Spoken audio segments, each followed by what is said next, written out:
তৃণমূল কংগ্রেসের গুন্ডারা, শামীমের গুন্ডারা এবং জাহাঙ্গীরের গুন্ডারা তারা হামলা করে আমাদের মণ্ডল সভাপতি উত্তম বাগ তার হাত আঙুল ফাটালো, মাথা ফাটালো, আমাদের 2 নম্বরের মণ্ডল সভাপতির মাথা ফাটালো, আমাদের ওবিসি মোর্চার প্রেসিডেন্ট ওখানে যারা মহিলা উপস্থিত ছিলেন সেই মহিলাদের পর্যন্ত শ্লীলতাহানি করা হলো। অর্থাৎ আমরা মুখে বলছি এগিয়ে বাংলা, অথচ গণতান্ত্রিক যদি দৃষ্টিভঙ্গি দেখা যায় তাহলে বিহার কিন্তু আমাদেরকে 10 গোল দিয়ে দিল এই ক্ষেত্রে। কারণ বিহারে একজন বিরোধীরও কোনো ক্ষতি হয়নি, আজও হয়নি, হবেও না কোনোদিন। সেটা রক্ষার দায়িত্ব আমাদের যারা আমরা সরকারে আছি। কিন্তু অথচ এই পশ্চিমবঙ্গে যারা বলে যে আমরা এগিয়ে বাংলা মডেল, আমরা কিন্তু বিহারের কাছে 10 গোল খেয়ে গেলাম, বাংলা হেরে গেল বিহারের কাছে।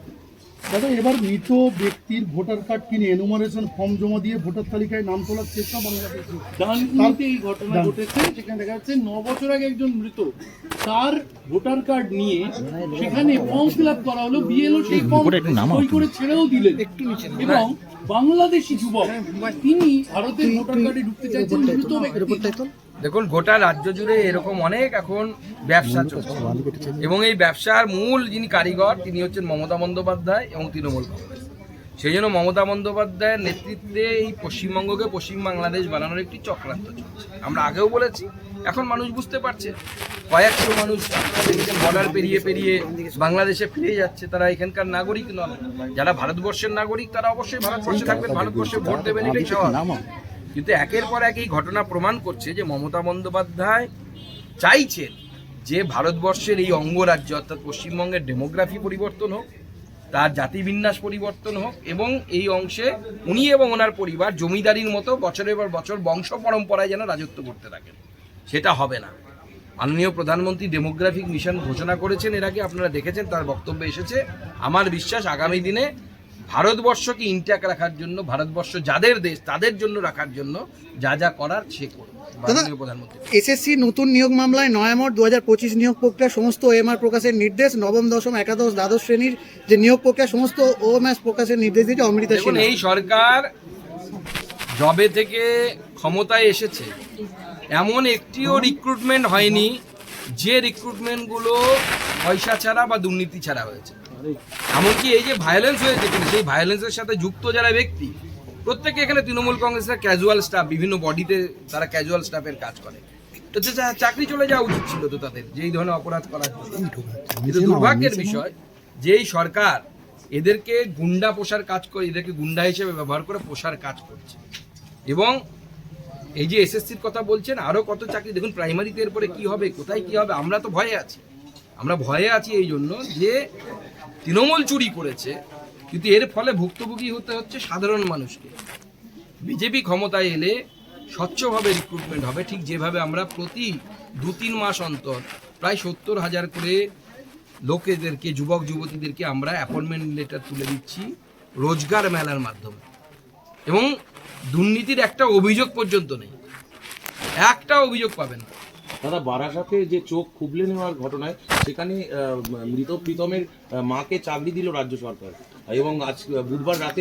এ তো নতুন কিছু নয়। মুখ্যমন্ত্রী তো রেপ হোক, কারো চোখ খুবলে নিয়ে যাক, হসপিটাল থেকে বাচ্চা কুকুর নিয়ে চলে গেলে, যাতে ওনার তো একটাই আছে, 5 লাখ 10 লাখ আর একটা হোমগার্ড বা সিভিক ভলেন্টিয়ারের চাকরি, এই দিয়ে তো উনি কিনে নিতে চাইছেন। কারণ মুখ্যমন্ত্রী চান যে বাংলার যেন অর্থনৈতিক ডেভেলপমেন্ট, অর্থনৈতিক উন্নয়ন যেন না হয়। অর্থনৈতিক উন্নয়ন হলে শিল্প হবে, মানুষের হাতে কাজ থাকবে। আপনার সরকারি চাকরির কথা সবাই, সরকারি চাকরির জন্য নিজের ছেলেকে কেউ ভুলে যাবে। কিন্তু দুর্ভাগ্যের বিষয় যে বাংলায় মাননীয় মুখ্যমন্ত্রী এমন একটা জায়গা তৈরি করেছেন, এমন একটা সিস্টেম তৈরি করেছেন, এখানে শিল্প আসবে না। আপনাকে ভিক্ষাবৃত্তির জন্য মুখ্যমন্ত্রীর কাছে হাত পাততে হবে, চাকরির জন্য আপনার বাড়ির লোককে বিষমত খেয়ে মরতে হবে, অথবা আপনার বাড়ির মেয়েকে রেপ হতে হবে, অথবা আপনার ছেলে হসপিটালে মৃত থাকলে তার চোখ খুবলে নিয়ে যেতে হবে, তবেই আপনি চাকরি পাবেন, নচেত চাকরি পাবেন না। এসএসসি দাগিদের তালিকার লিস্ট বের করতে বলেছে কোর্ট। মন্দির কেন? শিলিগুড়ি, জলপাইগুড়ি শিল্পের যে অথরিটি রয়েছে সেখানে তার জমিতে মন্দির সেখানে শিল্পই তো নেই, ভগবান ভরসা, সেই জন্য মন্দির তৈরি হচ্ছে, কোথাও মসজিদ তৈরি হচ্ছে, কোথাও বাবরি মসজিদ তৈরি হচ্ছে। এই হচ্ছে পশ্চিমবঙ্গ। দাদা এসএসসি দাগিদের তালিকা বের করতে বলেছে কোর্ট, যেখানে ব্রাত্য বসু বলছে দেশে এমন একটা কোনো রাজ্য নেই যেখানে স্বচ্ছভাবে নিয়োগ প্রক্রিয়া হয়েছে এবং বিচারপতি রাজনৈতিক অভিসন্ধি নিয়ে কাজ করবে এটা বিশ্বাস করি না, আর বিরোধিতা রাজনৈতিক বিরোধিতা করবে সেটাই স্বাভাবিক, ব্রাত্য বসু বলছে। ব্রাত্য বসু প্রথম যে রিক্রুটমেন্ট হয়েছিল না, সেই রিক্রুটমেন্টটা যদি ফাইল খোলে ব্রাত্য বসুও জেলের ভেতরে থাকবে, চিন্তা নেই, ব্রাত্য বসুও জেলের ভেতরে থাকবে।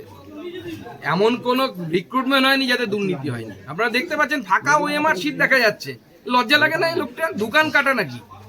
ওই ফাঁকা ওএমআর শিট নিয়ে ওনাকে একটা নাটক লিখতে বলবো। ব্রাত্য বসু কাঁদে ফাঁকা ওএমআর শিটের ফাঁদে, এই নাটকটা লিখতে বলুন।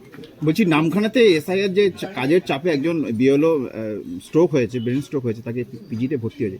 এই যে চাপ দিচ্ছে বলে, চাপ পাচ্ছে বলে এরকম চাপটা কার? চাপ হচ্ছে তৃণমূল কংগ্রেসের চাপ।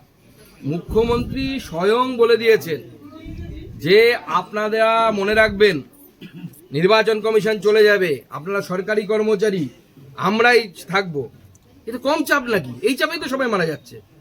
কারণ আপনাকে যদি সৎভাবে কাজ করতে হয়, যে মৃত তার নাম কাটতে হবে, যে শিফটেড তার নাম কাটতে হবে। আর মুখ্যমন্ত্রী আপনাকে ভয় দেখিয়ে রেখেছেন যে আপনার চাকরি চলে যাবে। এই চাকরি চলে যাওয়ার মুখ্যমন্ত্রী দেখানো ভয়ে সবাই মারা যাচ্ছে এবং মুখ্যমন্ত্রীকে অ্যারেস্ট করা উচিত এর জন্য, উনি যে ধমকি দিয়েছেন তার জন্য।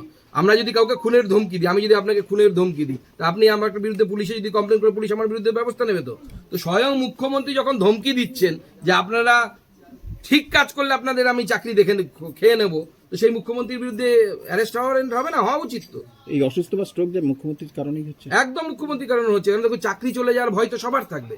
আপনারা দেখুন বের করে কে চাকরি যাওয়ার ভয় দেখিয়েছে? মুখ্যমন্ত্রী দেখিয়েছেন ভয়। মুখ্যমন্ত্রী ডাইরেক্ট বলেছে যে আপনারা মনে রাখবেন আপনারা সরকারি, রাজ্য সরকারের আন্ডারে চাকরি করেন, অর্থাৎ পক্ষান্তরে বলে দেয়া যে আমাদের কথা মতো কাজ না করলে তোমার চাকরি খাওয়া হবে। তো চাকরি খাওয়ার কথা যে বলেছে, চাকরির ভয় তো সবাই থাকবে। আমি চাকরি করেছি জীবনে, আমিও জানি যে চাকরি যাওয়ার ভয় কি। এটা 40 বছরের বয়স্ক লোকের, 45 বছর বয়স্ক লোক বা 55 বছর বয়স্ক কোনো লোকের যদি হঠাৎ করে চাকরি চলে যায়, বেচারা খাবে কি? এই ভয়ে সবাই এই অবস্থা হচ্ছে।